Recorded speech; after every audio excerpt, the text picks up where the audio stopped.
क्यों ऐसी नौबत ही क्यों आई है? आखिर हमने अपने मुल्क को कहां लाकर खड़ा कर दिया है कि कोई भी एरा गैरा आकर हमारे ऊपर अटैक कर दे? विक्टिम है मोदी के कि वो अब पाकिस्तान को इस तरह ट्रीट कर रहे थे कि जैसे पाकिस्तान कोई ऐसा मुल्क ही नहीं है जिससे बात की जाए। आसिफ अली जरदारी साहब इस्तीफा दे दें।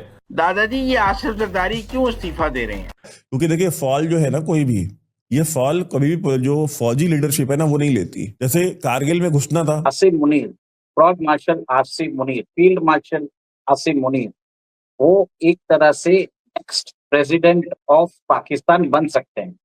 रिपोर्ट्स ऐसी आ रही हैं कि प्रेजेंट प्रेसिडेंट आसिफ अली जरदारी को एक मिलिट्री कूप में उनको निकाला जा सकता है। उस वक्त जो मैंने तारीख पढ़ी वो चंद्रगुप्त मौर्य से शुरू होती थी, ठीक है, उसमें अशोक का जिक्र था, मगर जब मैट्रिक में मैं पहुंचा तो वो तारीख शुरू हुई सिकंदर आजम से। नवाज शरीफ वैसे ही जुर्रत का मुजाहरा करें कि जब उन्होंने कमर बाजवा और फैज हमीद को ललकार के कहा था, तो आज भी वो कहें आसिम मुनीर पीछे हटो, हम हुक्मरान हैं, या वो आसिम जो मलिक साहब है उनके बारे में कहे कि डीजीआई से ही बिस्तर बोरिया बंद करो, हम हुक्मरान हैं, या इनमें से किसी का अपनी मर्जी से एक ट्रांसफर करके दिखा दे ताकि दुनिया को पता चले कि ये हुक्मरान है। और उसके बाद वो जंप करती है और सीधी 712 पे आ जाती है। मोहम्मद बिन कासिम पे दरमियान में 1000 साल उड़ा के रख दिया उन्होंने।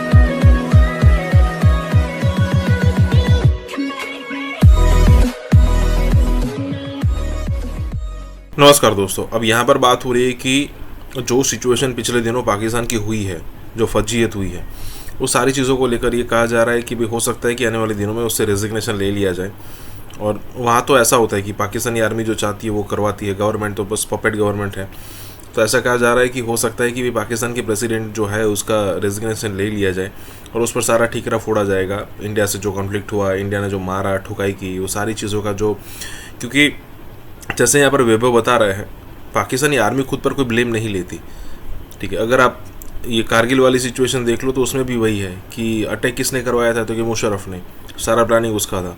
लेकिन ठीकरा किस पर फोड़ा गया? नवाज शरीफ पर, कि आप जाकर अमेरिका के सामने लेट गए थे। और उसके बाद तो फिर मुशर्रफ के जितने इंटरव्यूज़ आए थे उसमें तो यही कहा गया था कि भाई हमने तो इंडिया की गर्दन पकड़ ली थी, अगर आप मतलब कि अमेरिका बीच में नहीं आता तो हम ये कर देते, वो कर देते। मतलब पाकिस्तानी आर्मी कोई ब्लेम अपने पर लेती ही नहीं है। को भी अगर आप 1971 भी देख लो ना तो उसमें भी प्रोपोगेंडा मिलेगा आपको, क्योंकि वहाँ तो कम्प्लीटली हार थी पाकिस्तानी आर्मी की। इसी के साथ ही वीडियो शुरू करते हैं। और हाँ दोस्तों, सुपर थैंक्स के जरिए हमें मदद करना ना भूले। दादाजी, ये आसिफ जरदारी क्यों इस्तीफा दे रहे हैं? और बुनियादी वजह ये है कि मुझे ये लगता है कि बज़ाहिर ये खबर निकाला जाना, अगरचे खबर के सोर्सेज जो हैं वो पीटीआई के लोग हैं, लेकिन ये खबर निकाला जाना कि नवाज शरीफ साहब अडयाला जा सकते हैं, और ये खबर निकाला जाना कि जरदारी साहब को हटाया जा सकता है, इसके जरिए कहीं मैसेजिंग हो रही है पॉलिटिकल फोर्सेस की अपनी भी और एस्टेब्लिशमेंट के साथ। और इस मैसेजिंग को हमें अब आप जैसे जो गुरु किस्म के पॉलिटिकल रिपोर्टर हैं उनकी जरूरत है डिकोड करने की। नहीं, ये बताएं, जब आसिफ जरदारी के इस्तीफे का मैसेज दिया जा रहा है, एस्टेब्लिशमेंट थ्रेट कर रही हो कि आपसे इस्तीफा भी लिया जा सकता है, कोई इस तरह की सूरत भी तो हो सकती है ना। विक्टिम है मोदी के कि वो अब पाकिस्तान को इस तरह ट्रीट कर रहे थे कि जैसे पाकिस्तान कोई ऐसा मुल्क ही नहीं है जिससे बात की जाए। गल्फ ने, जो कि हमें हमेशा इक्तिसादी तौर पर सपोर्ट करते थे, हमारे सपोर्टर होते थे, उन्होंने भी जब देखा कि हमारी इंटरनेशनल रिप्यूट ख़राब हो रही है, हम जो है हमारे बारे में, तो उन्होंने भी हमसे थोड़ी आंखें फेर ली थी। हमें बड़े अरसे से इमदाद देने से वो कतरा रहे थे, शराइत रखते थे।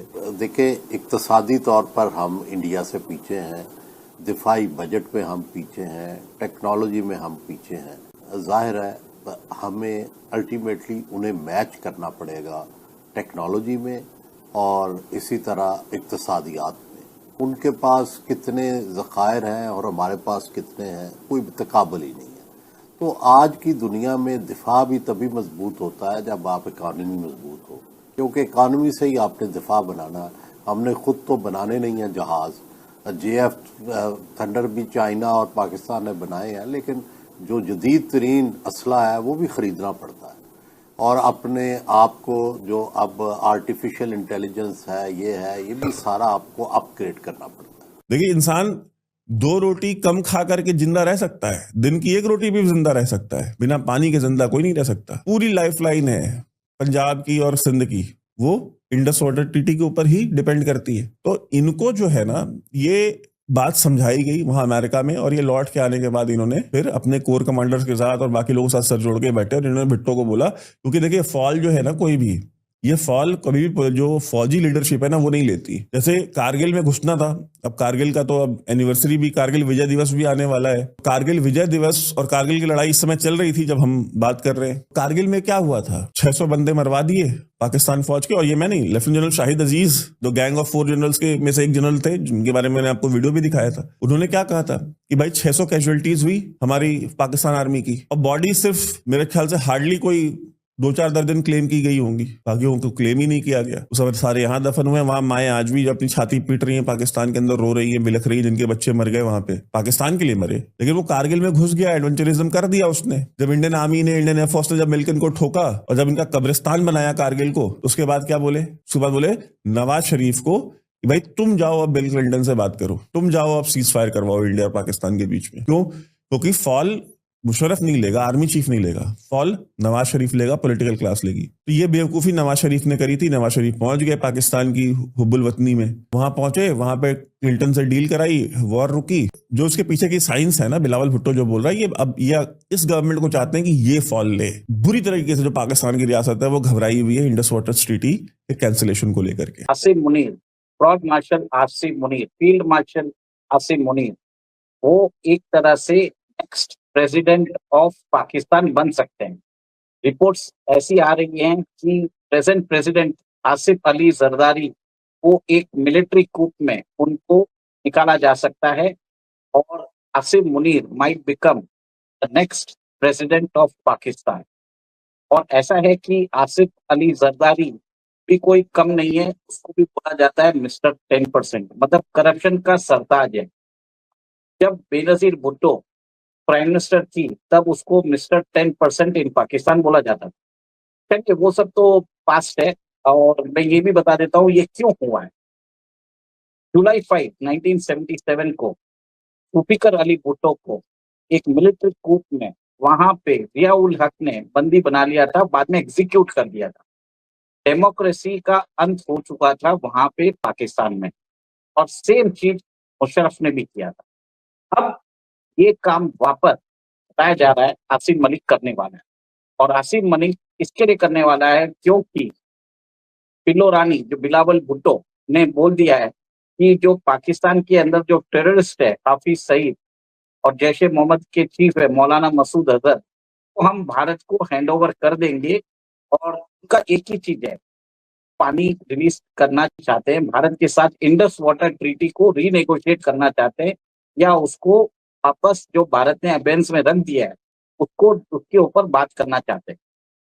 जैसे मैंने बताया था ऑपरेशन सिंदूर के दौरान, जैसे भारत ने जिस हिसाब से इंडस वाटर ट्रीटी को अबेंस में डाल दिया था, पाकिस्तान की इकोनॉमी चरमरा गई है। जो सिंध है जहाँ पे पाकिस्तान पीपल्स पार्टी बिलावल भुट्टो का जहाँ पे वजूद है, वहां पे पानी नहीं आ रहा। और एक तरह से आपने देखा कि कैसे उन्होंने स्टेटमेंट्स भी दिए थे कि दरिया में या तो पानी बहेगा या भारत का खून बहेगा। अब देखिए पिल्लो रानी को समझ में आ गया है कि भारत के साथ स्टेटमेंट्स देने से कोई मतलब नहीं है। उन्होंने चिट्ठियां लिखी, चिट्ठियां लिखने के बाद भी भारत ने बोल दिया हम कुछ नहीं करने वाले। ऊपर भारत ने क्या किया, जो रतले किशनगंगा तुलबुल प्रोजेक्ट है उसको एक्सपर्टाइज कर दिया, कैनाल्स की जो लेंथ है वो वाइडन कर रहे हैं, डीसिल्टिंग चालू कर दिया है। जब उनको पानी की जरूरत होती है हम पानी रोक लेते हैं, जब नहीं जरूरत होती है हम उस समय छोड़ देते हैं। पहले ऐसा था कि पाकिस्तान के अंदर बताया जाता है कोई डैम्स नहीं है, कोई उनके जो भी ये काम करता था भारत करता था।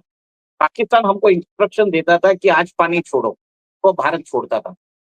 अब ऐसा हो गया, भारत ने एक तरह से उस ट्रीटी को खत्म कर दिया। देखिए कि थोड़े दिन पहले आसिम मुनीर को व्हाइट हाउस बुलाया गया था, वहां पे लंच के लिए बुलाया गया था। कोई प्रोटोकॉल नहीं फॉलो किया गया था, उनकी कार को दूर पार्क कर दिया गया, वो चल के गए थे। एक तरह से कोई भी बाद में उनके लिए जो बोलते हैं फोटोग्राफ्स जो होता है वो नहीं किया था, because he is not a head of the state, he is an army chief. But America ने उनको बुलाया, आ चुके हैं।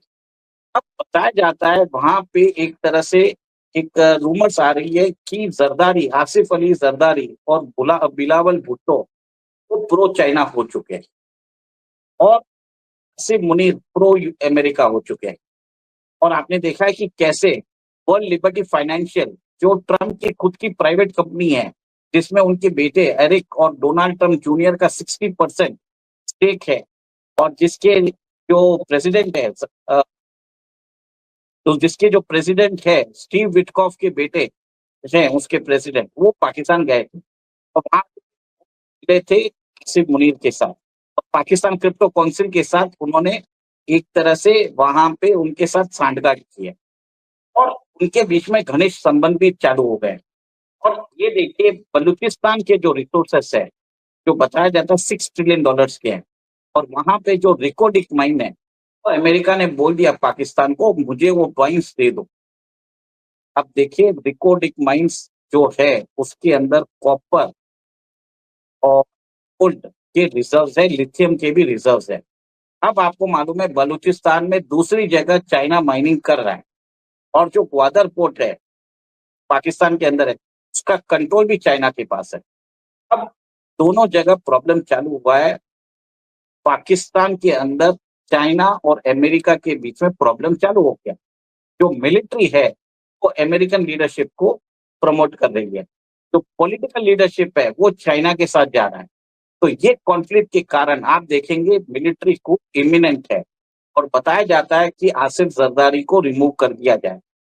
और ये भी देखेंगे कि आगे जाके वो अपने आप को राष्ट्रपति घोषित कर देंगे। एक और एक चीज है जो सब लोगों ने ध्यान नहीं दिया होगा, पाकिस्तान एयरफोर्स के चीफ अभी अमेरिका गए हुए, और वहां पे भी बातचीत हो रही है कि वो इंडियंस के अगेंस्ट उनको सिस्टम चाहिए, उनको वहां पे वेपन सिस्टम चाहिए। और आपको मालूम है पाकिस्तान को $397 मिलियन ट्रम्प एडमिनिस्ट्रेशन ने दिया था F-16 के अपग्रेड के लिए। तो एक तरह से अब पाकिस्तान के अंदर मिलिट्री रूल इमिनेंट है, और आसिफ मुनीर बन जाएंगे वहां के प्रेसिडेंट, वहां के तानाशाह, वहां के मिलिट्री डिक्टेटर।